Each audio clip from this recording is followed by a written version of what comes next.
ಈ ಮಧ್ಯೆ ಮತ್ತೆ ನಾನೇ ರಾಜ್ಯಾಧ್ಯಕ್ಷ ಎಂಬ ವಿಜೇಂದ್ರ ಅವರ ಹೇಳಿಕೆ, ಅದಕ್ಕೂ ಕೂಡ ಗರಂ ಆದರು ಶಾಸಕ ಯತ್ನಾಳ್.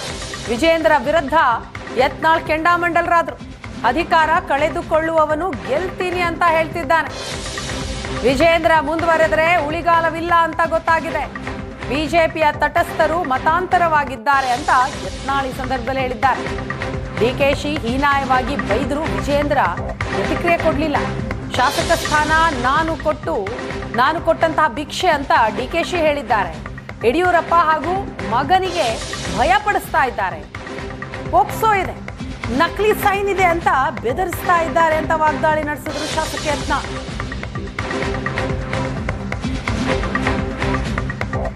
ಯಾರಾದರೂ ನಾನೇ ತನ್ನಬೇಕಾಗ್ತೈತಿ. ಡಿಪಾಸಿಟ್ ಹೋಗವನು ಸಹಿತ ನಾನೇ ಹರಿಸಿ ಬರ್ತೀನಿ ತಾನ. 3 ವಿಷಯ ಸ್ಪಷ್ಟ ಆಗಬೇಕಾಗಿತ್ತು ಹೈಕಮಾಂಡ್ನಿಂದ. ಭ್ರಷ್ಟಾಚಾರ, ವ್ಯಕ್ತಿ ಕುಟುಂಬವನ್ನು ದೂರಿಡಬೇಕು, ಕುಟುಂಬ ರಾಜಕಾರಣದಿಂದ BJP ದೂರಿಡಬೇಕು, ಹಿಂದುತ್ವ ರಹಿತವಾದಂಥ ನಾಯಕತ್ವ BJPಗೆ ಬೇಕಾಗಿದೆ. ಸಾಕೀಗ ಯಾರೂ ಹಿಂದುತ್ವ ರಕ್ಷಣೆ ಮಾಡಲಿಲ್ಲ.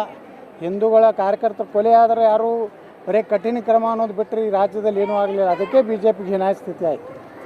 ಅದಕ್ಕೆ ಕಾರಣ ಹಿಂದುತ್ವ ರಹಿತ ಕರ್ನಾಟಕದ ರಾಜಕಾರಣ. ನಾವೆಲ್ಲ ನಮ್ಮ ದೊಡ್ಡದು ಟೀಮ್ ಭಾಳ ದೊಡ್ಡದಾಗೈತೆ. ಎಲ್ಲ ತಟಸ್ಥ ಇದ್ದಿದ್ದು ನಿಷ್ಠಾವಂತ ಆಗಿದೆ, ಕನ್ವರ್ಟ್ ಆಗಿದೆ, ಮತಾಂತರ ಆಗಿದೆ. ನಿಷ್ಠಾವಂತ ಅವರೆಲ್ಲ ತಟಸ್ಥ ಅಂತೇಳಿ 2 ಕಡೆ ಆಟ ಆಡ್ತಿದ್ರು. ಈಗ ಗುರ್ತಾಯ್ತು ವಿಜೇಂದ್ರ ಮುಂದೆ ವರ್ಷದ್ರೆ ಕರ್ನಾಟಕದಲ್ಲಿ ಹೀನಾಯ ಸ್ಥಿತಿಗೆ ಬರ್ತೀವಿ. ಅಡ್ಜಸ್ಟ್ಮೆಂಟ್ ಇದೆಯಲ್ರಿ. DK ಶಿವಕುಮಾರ್ ಹೇಳ್ದ ನಾವು ಭಿಕ್ಷೆ ಕೊಟ್ಟಿದ್ದು MLAಗೆ ಅಂತ ಹೇಳ್ದ, ಅದಕ್ಕೆ ಉತ್ತರ ಕೊಡಲಿಲ್ಲ. ಮೊನ್ನೆ ವಿಜೇಂದ್ರ ಬಗ್ಗೆ ಹೀನಾಯವಾಗಿ ಬೈದ್ರು, ಅದಕ್ಕೆ ಉತ್ತರ ಕೊಡಲಿಲ್ಲ. ಅವ್ರು ಭಯಪಡಿಸಿಬಿಟ್ಟಾರೆ ಯಡಿಯೂರಪ್ಪಗೆ ಅವ್ರ ಮಗ. ನೀವೇನಾದರೂ ನಮ್ಮದು ಹಗರಣ ತೆಗೆದ್ರೆ ನಿಮ್ಮದು ಪೋಕ್ಸೋ ಇದೆ, ನೀ ನಕಲಿ ಸಹಿ ಮಾಡಿದ್ದಿದೆ, ಇವೆಲ್ಲ ನಾವು ತೆಗಿತೀವಿ ಅಂತ ಹೇಳ್ತಾರೆ. ಈಗ ಅದನ್ನೇ ನಾವು ಕೇಳಾಕತ್ತೀವಿ ಹೈಕಮಾಂಡ್ದಾಗ. ಇಂಥ ಸಾಕಷ್ಟು ಆಗಿದೆ. ಇನ್ನೊಂದು ವಾರ 8 ದಿನದಲ್ಲಿ ಏನು ರಾಜ್ಯದ ಅಧ್ಯಕ್ಷ ಯಾರಾಗ್ತಾರೆ ಅಂತೇಳಿ ಉತ್ತರ ಸಿಗ್ತದೆ. ಅದಾದ ನಂತರದಲ್ಲಿ ಎಲ್ಲವೂ ಕೂಡ ಸರಿ ಹೋಗ್ತದೆ ಅಂತ ಕಾಣ್ತದೆ. ನನಗಂತೂ ವಿಶ್ವಾಸ ಇದೆ. ನಾನು ಯಾವುದೇ ಬಹಿರಂಗ ಹೇಳಿಕೆಯನ್ನು ನೀವು ಕಳೆದ 1 ವರ್ಷದಲ್ಲಿ ನೀವು ನೋಡಿ, ಯಾರು ಏನೇ ಹೇಳಿಕೆಯನ್ನು ಕೊಟ್ಟರು ಕೂಡ ಯಾರ ವಿರುದ್ಧನೂ ಕೂಡ ನಾನು ಹೇಳಿಕೆಯನ್ನು ಕೊಟ್ಟಿಲ್ಲ. ಯಾವುದೇ ಬಹಿರಂಗ ಹೇಳಿಕೆಯನ್ನು ಪಕ್ಷದ ವಿರುದ್ಧನ ಹೇಳಿಕೆಯನ್ನು ಕೊಟ್ಟಿಲ್ಲ. ಹಾಗಾಗಿ ರಾಜ್ಯದ ಅಧ್ಯಕ್ಷನಾಗಿ ನನ್ನ ಕರ್ತವ್ಯದ ಅರಿವು ಕೂಡ ನನಗಿದೆ.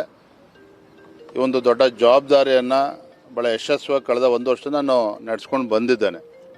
ಹಾಗಾಗಿ ಏನು ಇನ್ನೊಂದು ವಾರ 8 ದಿನದಲ್ಲೇ ರಾಜ್ಯದ ಅಧ್ಯಕ್ಷರು ಯಾರು ಅಂತಕ್ಕಂಥ ಉತ್ತರ ಸಿಗ್ತದೆ. ತದನಂತರದ ಎಲ್ಲ ಸಮಸ್ಯೆಗಳು ಕೂಡ ಅದಕ್ಕೂ ಸಮಸ್ಯೆಗಳು ಕೂಡ ಪರಿಹಾರ ಸಿಗ್ತದೆ.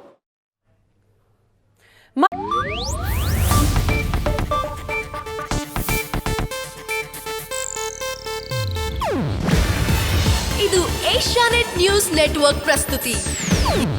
ನೀವು ನೋಡ್ತಿದ್ದೀರಾ ಏಷ್ಯಾನೆಟ್ ಸುವರ್ಣ ನ್ಯೂಸ್.